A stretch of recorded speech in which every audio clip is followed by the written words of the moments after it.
কি গো সকাল সকাল কি ব্যাপার ছাদে? ছাদে চলে এসেছি কারণ ছাদে জবা ফুল ফুটেছে। এই জবা ফুল তুলে নিয়ে ঠাকুরকে পুজো দেওয়া হবে। ওই দেখি দাও। দেখো ফুলগুলো দেখো কি সুন্দর হয়েছে, দেখো কি ভাল লাগছে। 5 পাতার জবা, কি ফাইন লাগছে না তুমি বলো? দাঁড়া ভিডিওগুলো তুলে নাও।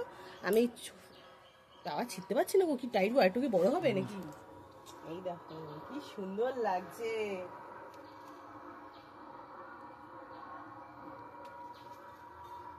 বাহ দেখো, আর কয়েকটা গাছ লাগাবো। হ্যাঁ, থোকা জবার গাছটা লাগিয়েছিলাম, আবার একটা লাগাবো। ঠাকুরের পায়ে দিলে কি সুন্দর লাগবে। দেখো আর একটা থোকা হয়েছে, এইটা দেখাও। এটা থোকা জবা, এটা পিঙ্ক কালারের থোকা জবা। বাহ দারুণ। এর জানো তো একটা কমলা কালারও হয়, এটা আমি দেখি নেবো। হ্যাঁ দেখো কতগুলো ফুল হয়েছে, শুধু দেখো।